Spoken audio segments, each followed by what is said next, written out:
Olá, mais uma vez estamos aqui reunidos para o estudo do Evangelho segundo o Espiritismo, toda segunda-feira à tarde, que acontecia presencialmente no Centro Espírita de Beneficência, o Consolador, e agora estamos aqui através do Zoom. E hoje estamos no capítulo 17, Sede Perfeitos. É um dos capítulos mais lindos do Evangelho. Ele vai falar sobre os bons espíritas, número 4. Né? Vamos lembrar que a semana passada nós tivemos o homem de bem. Então,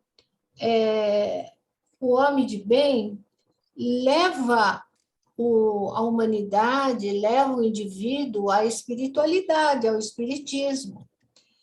E os bons espíritas, aqueles que procuram mesmo ter conhecimento espiritual, o espiritismo facilita essa compreensão e essa prática da moral bem sentida. A gente tem que sentir isso dentro de nós.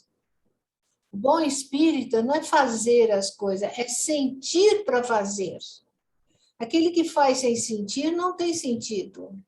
Então, primeiro o coração tem que sentir a necessidade do próximo, a razão tem que dar o apoio e aí nós vamos agir. Então, ela é bem sentida, que são características do verdadeiro cristão. A essência da doutrina a clareza dos ensinamentos que a inteligência, a lógica e a razão acatam, contribui para uma sólida fé, uma fé esclarecida, porque a essência da doutrina desenvolvida pelos espíritos é tão clara e tão objetiva que facilita ao entendimento do que é ser um bom espírita. O essencial ao ser humano para entender o espiritismo não é a inteligência. Não precisa da inteligência, precisa de uma maturidade do senso moral. Jovens podem ter muito, e muito adulto não alcançou ainda. Muita gente inteligente, cientistas, doutores, mas não tem ainda o senso moral desenvolvido. E muitos jovens têm, e se adaptam bem aos ensinamentos do mestre. Há dois tipos de espíritas, os imperfeitos e os verdadeiros espíritas. Estou precisando de luz aqui. Os espíritas imperfeitos, eles querem, mas tá bom, mas estão presos à matéria. Eles não sabem como se desligar, se desprender da matéria. A matéria fala muito alto neles. E Jesus é puro espiritualismo, né? Tudo que ele falou é no sentido espiritual.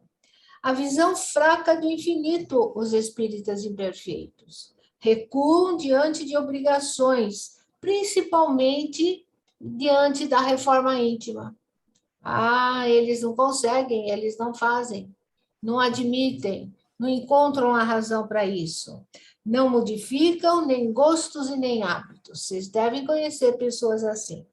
Aspirações dessas pessoas são medíocres, medianas, não se elevam, não modificam tendências, ligados ao fenômeno muito mais do que a moral. Sim, aí eles ficam mais animados, se forem convidados para ver uma sessão de materialização, aí fica animado, vê materializar, mas não passa disso, não passa disso. Longe da reforma íntima, mas querem ter conhecimento dos mistérios, querem ter conhecimento dos fenômenos, como é que acontece, mas não vem não com reforma íntima, porque eu sou assim, eu nasci assim, eu não vou mudar não. Os espíritos verdadeiros, espíritas perfeitos, eu não digo que a gente é perfeita, ainda falta muito, mas estamos caminhando para isso com boa vontade, essa é a diferença. dominam a matéria, têm domínio sobre a matéria, possuem um grau superior de adiantamento moral, isso é muito importante. Eles percebem melhor o futuro, né?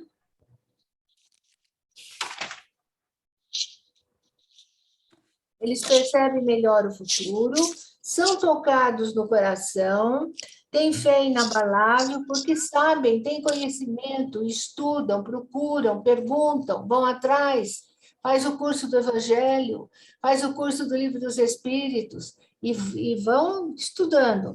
Transformação moral, fazem a reforma íntima, esforço em domar as más inclinações. Isso é maravilhoso. É aqui que está a célebre frase tão comentada, que muitos oradores falam: reconhece-se o verdadeiro espírita pela sua transformação moral e pelos esforços que faz para domar suas más inclinações. Esse é o verdadeiro espírita. Reconhece-se o verdadeiro espírita pela sua transformação moral e pelos esforços que faz para domar suas más inclinações. Não é isso que constantemente a gente faz, todos os dias? Escorrega aqui, levanta ali, cai ali, torna a levantar. Quando a gente tropeça, sempre vai para frente, nunca vai para trás. Então, é uma ajuda, sempre é uma ajuda, né? É considerar os tropeços como provas que nos elevam até a espiritualidade superior. Zorites, começa a ler o número 4, depois, quando chegar em alguns, os laços da matéria são ainda muito tenazes, passa para Maria Dalva. Zorites, 1, 2, 3, os 3 primeiros parágrafos. Os bons espíritas. Zorites, você está sem som.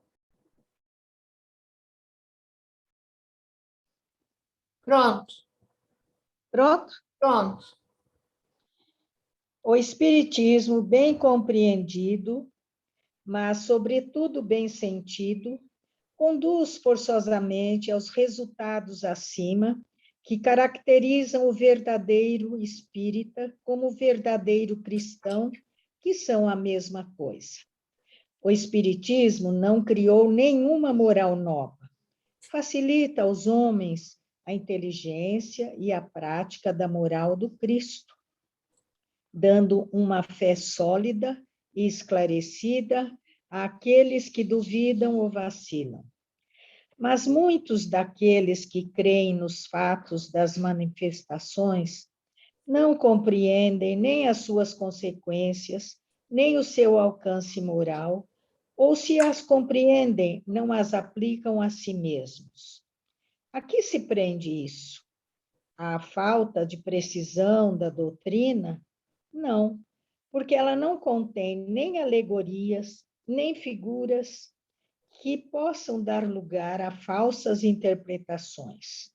Sua essência mesma é a clareza, e é o que a faz poderosa, porque vai direto à inteligência. Nada tem de mistérios e seus iniciados não estão de posse de nenhum segredo oculto ao vulgo. É preciso, pois, para compreendê-la, uma inteligência fora do comum. Fora do comum? Não, porque se vê em homens de uma capacidade notória que não a compreendem, enquanto que inteligências vulgares, de jovens mesmo, apenas saído da adolescência, a apreendem com admirável exatidão em suas mais delicadas nuances. Isso decorre do fato de que a parte de alguma sorte material da ciência não requer senão olhos para observar, ao passo que a parte essencial exige um certo grau de sensibilidade, que se pode chamar maturidade do senso moral. Maturidade independente da idade e do grau de instrução, porque é inerente ao desenvolvimento num sentido especial do espírito encarnado. É até aqui? Até aqui. Essa maturidade... Então, posso comentar alguma coisinha? Pode falar. A essência de tudo isso são as mudanças nossas de atitude no dia a dia, diante das dificuldades, dos empeços, da oportunidade de sentirmos e levarmos a doutrina, não com fanatismo, mas com essa maturidade moral que é a do Cristo, levar o amor, a palavra, o perdão, a misericórdia, a caridade, a fé, ter uma fé assim, não uma fé fanática, mas uma fé raciocinada, que é a base da moral do Cristo. Muito bem. É por aí. Que essa maturidade independe de classe social, independe de raça, independe de tudo. Exatamente. Já vem na bagagem do indivíduo, né? E ele vai acrescentando. Maria Dalva continua. Sim, em alguns, os laços da matéria são ainda muito tenazes para permitir ao espírito se libertar das coisas da terra. O nevoeiro que o circunda lhes furta a visão do infinito. Por isso, eles não rompem facilmente, nem com seus gostos, nem com seus hábitos. Não compreendem alguma coisa melhor do que aquilo que tem a criança nos espíritos. Que tem. A crença nos espíritos é para eles um simples fato, mas não modifica senão pouco ou nada as suas tendências instintivas. Numa palavra, não vem senão um raio de luz insuficiente para conduzi-los e lhes dar uma aspiração poderosa capaz de vencer os seus pendores. Eles se apegam aos fenômenos mais do que à moral, que lhes parece banal e monótona. Pedem aos espíritos para iniciá-los, sem cessar, nos novos mistérios, sem perguntarem se tornaram dignos de penetrarem nos segredos do Criador. Esses são os espíritos imperfeitos, dos quais alguns permanecem no caminho ou se distanciam dos seus irmãos, em crença, porque recuam diante da obrigação de se reformarem ou reservam suas simpatias para aqueles que partilham suas fraquezas ou suas prevenções. Entretanto, a aceitação do princípio da doutrina é um primeiro passo que lhes tornará o segundo mais fácil numa outra existência. Aquele que pode ser, com razão, qualificado de verdadeiro e sincero espírito, está num grau superior de adiantamento moral. O espírito que domina mais completamente a matéria lhe dá uma percepção mais clara do futuro. Os princípios da doutrina fazem vibrar nele as fibras que permanecem mudas nos primeiros. Numa palavra, ele é tocado no coração. Também é a sua fé inabalável. Um é como um músico que se comove com certos acordes, ao passo que o outro não ouve senão sons. Reconhece-se o verdadeiro espírito pela sua transformação moral e pelos esforços que fez para domar as suas más inclinações. Enquanto que um se compraz em seu horizonte limitado, o outro, que compreende alguma coisa de melhor, se esforça para dele se libertar, e sempre o consegue quando tem vontade firme. Reconhece-se o verdadeiro espírita pela sua transformação moral.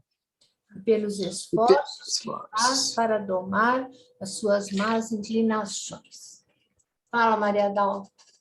Eu estava te acompanhando.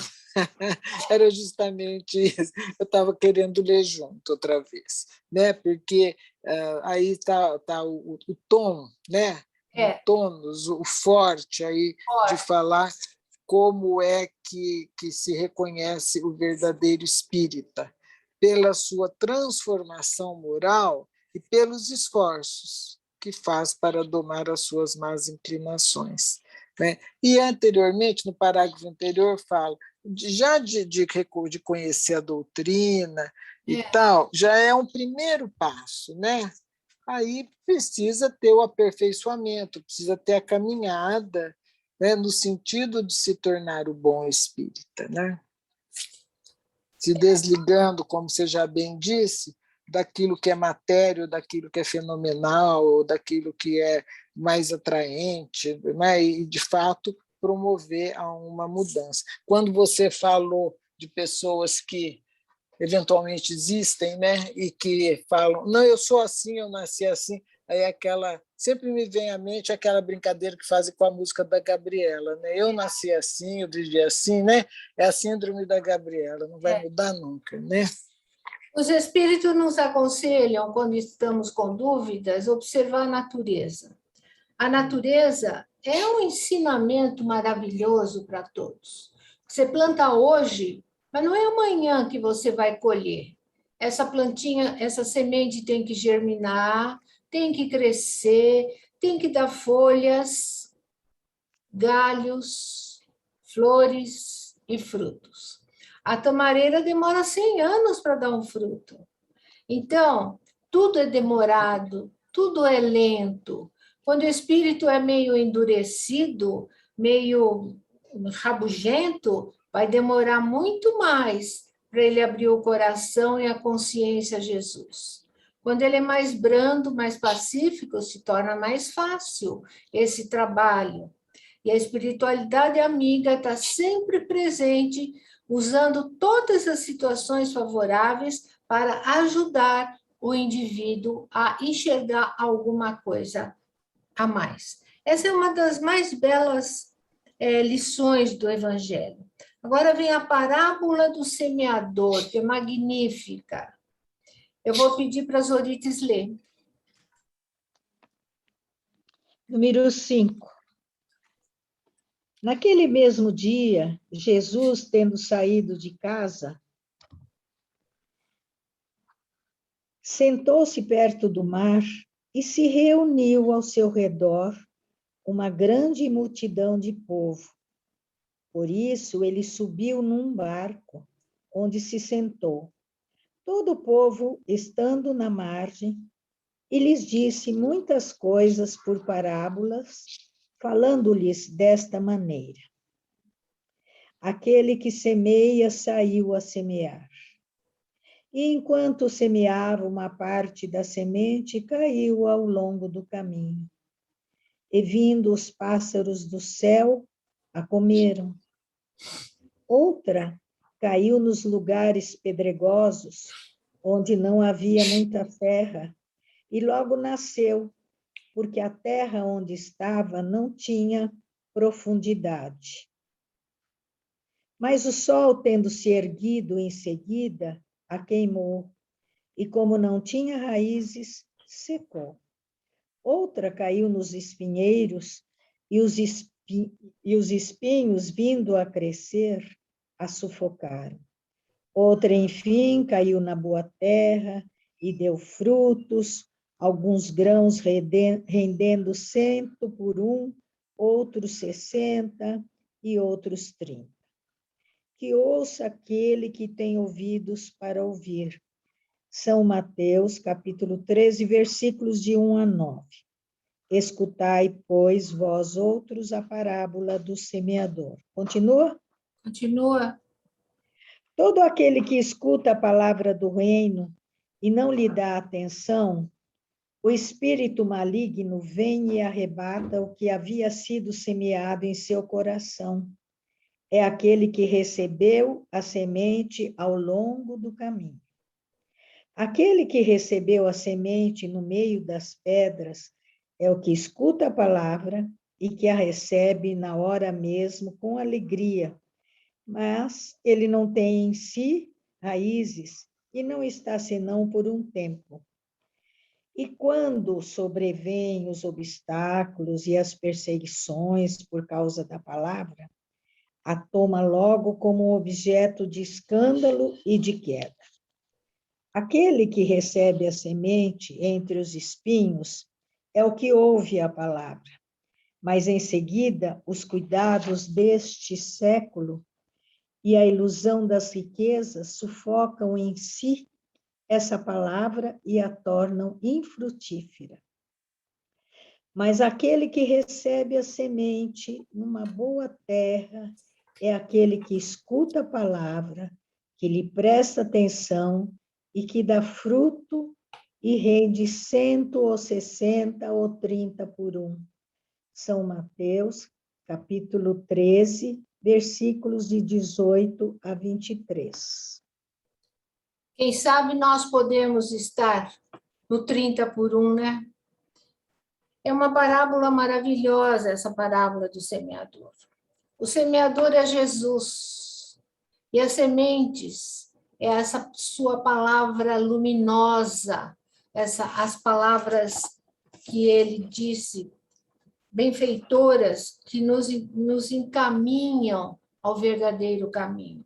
Ao longo do caminho, que ao longo da caminhada de todo o indivíduo, do lado existem várias e várias convites de outras religiões, de outros partidos, de outras situações, que querem que o indivíduo se transforme, se modifique, mas ele não quer saber, ele não dá bola, ele não interessa nada que é do espiritual. Aí ele diz que vem o pássaro e come, ou o espírito maligno. Realmente são espíritos inferiores que, quando alguma ideia bate na cabeça desse indivíduo, é interessante aquilo que ele me falou, acho que eu vou lá na segunda-feira ou na terça-feira à noite.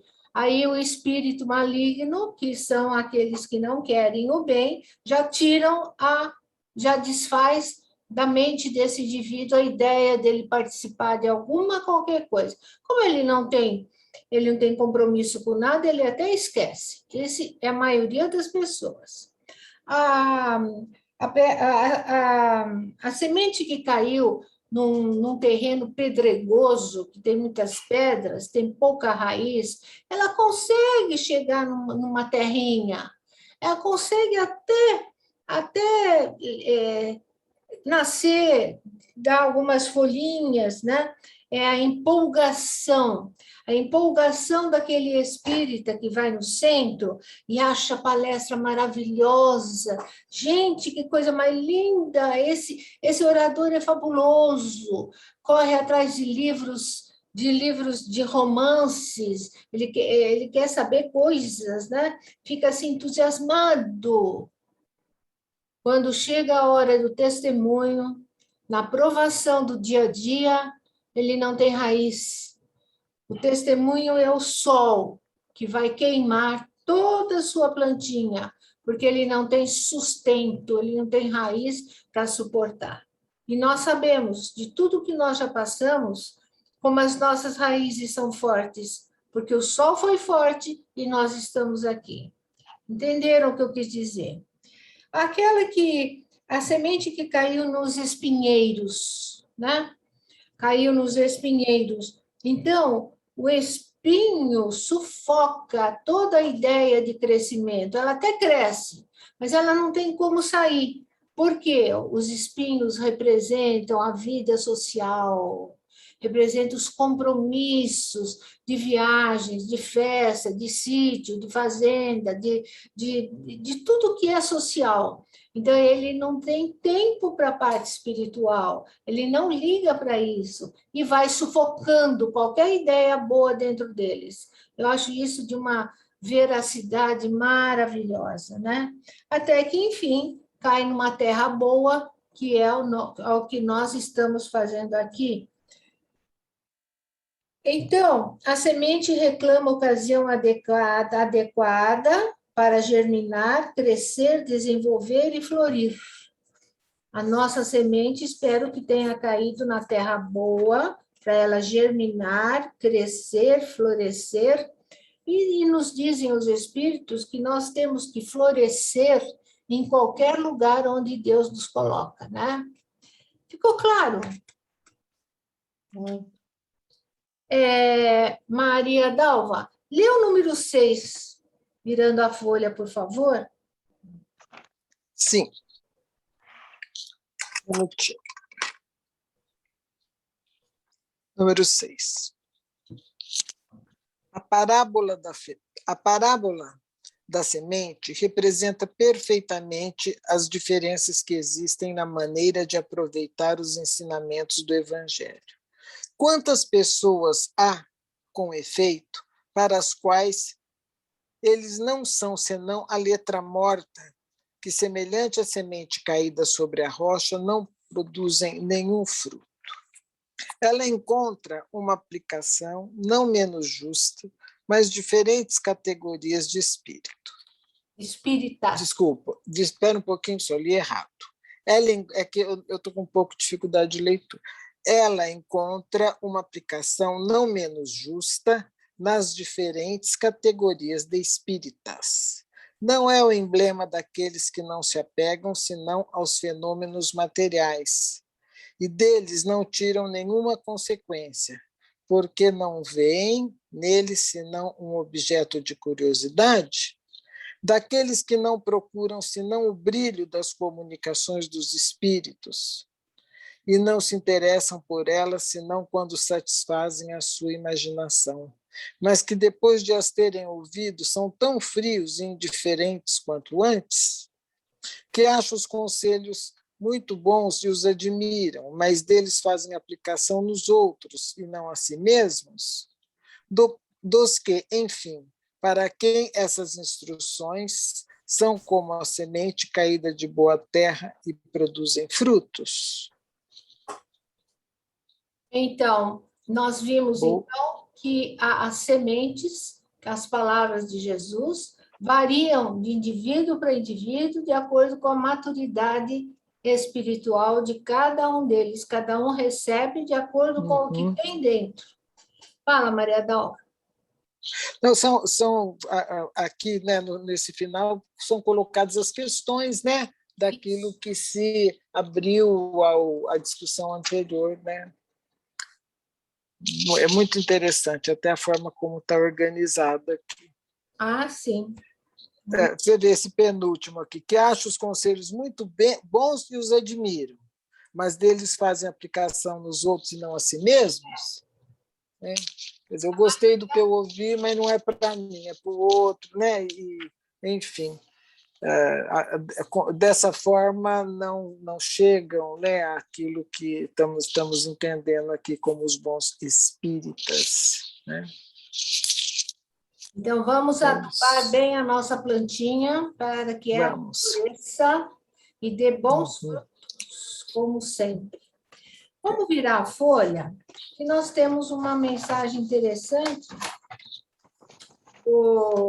Gratidão a Kardec, né? Espera aí, vou pegar aqui no meu iPad. O Carmen, eu achei interessante que você falou quando a gente tem dúvida, né, que o Espiritismo nos orienta a olhar a natureza, né? Uma vez você comentou alguma coisa sobre isso, eu me lembrei de um filósofo brasileiro, e num livro, ele chama Álvaro Vieira Pinto, já é falecido, e ele tem um livro maravilhoso que chama Ciência e Existência, é de estudos filosóficos, lido nos cursos de pós-graduação. E aí ele vai falar sobre a inteligência que existe nas coisas, né? Ou conhecimento, não é inteligência, é o conhecimento. E aí ele fala que até as plantas têm, né? Quando elas se voltam para o sol, né? Às vezes cria uma perna longa para sair um cantinho ali, né? Se a gente tem num lugar sombreado e tudo, né? Quer dizer que até as plantas, né, que fazem parte da natureza, procuram os seus lugares de luz, os lugares de luz para fazer fotossíntese. Com né? certeza. Isso é da natureza, isso, sabe, eu acho bonito isso, acho bacana isso, né? Que isso também nos remete a ter esse entendimento, né? A gente tem que ir em busca de luz, né? Em busca da luz do Senhor, é claro. E olha, quanto mais a gente lê, mais a gente aprende, mais vai assimilando, vai mais amalgamando. Num livro você lê um determinado ensinamento, pega um outro livro, opa, também tem o mesmo ensinamento. Não é que eu li isso, mas parece que está igual. Num terceiro livro também tem, concorre com o mesmo ensino. Então, são coisas que vão nos deixando fortes por dentro, nos deixando confortáveis. E é muito bom ler, gente, não deixam de ler. É um segredo fabuloso. Eu fico com muita pena daquelas pessoas que gostam de ler. Leiam, principalmente a doutrina espírita, tá? Tudo que se refira ao espiritismo. A gente vai ficando mais com material, né, para poder falar, discutir, ter conhecimento. Faz uma Ente- pós-graduação em é. espiritismo, Maria Dalva. Como? Fazer uma pós-graduação em espiritismo. Em espiritismo. Mas você sabe que tem publicações científicas, né? Até a editora Unesp mesmo tem livros que abordam, né, a Então, questão do espiritismo. Eu mesma comprei uma ocasião um livro, eu dei para uma amiga, arrependi. Sabe aquelas coisas que você dá para que eu dei, né? Que é de um acadêmico da USP que chama Reginaldo Prandi, que ele é uma beleza, até penso comprar outra vez, sabe? Que ele vai falar sobre a construção do espiritismo aqui no Brasil e tudo, é bem interessante. Além disso, tem livros mesmo que tem uma tese aí de Araraquara, não me lembro do nome agora, um mestrado, né, que a pessoa fez sobre as mensagens psicografadas, sabe? Então tem bastante coisa acadêmica até sobre o espiritismo, né? Na última feira do livro, eu comprei, eu não tinha, a coleção da Revista Espírita de Kardec. Sei. Eu não sei, 10, 12 volumes, eu me propus a ler, eu estou no segundo. Sei. Não é fácil, é difícil, mas Não deve ser, não. fabuloso. E no primeiro livro, ele conta como é a vida em Júpiter. Como é a vida em Júpiter, gente, é a coisa mais linda e maravilhosa. E só espírito bom que pode ir para lá. Só espírito bom, não é espírito puro. Quando fala espírito puro, ele está lá em cima. Espírito bom, que explode de bondade sempre. Né?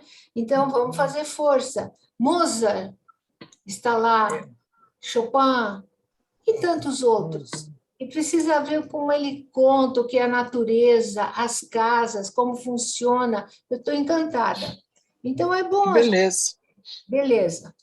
No livro Vivendo o Evangelho, de André Luiz, psicografia de Antônio Baduy Filho, a questão 219 é a gratidão a Kardec. Eu não coloquei tudo, porque ela é muito longa, somente os 2 últimos parágrafos. Zorites, lê para nós. Ao codificador. Ao codificar o Espiritismo, Allan Kardec, aí? Tá certo.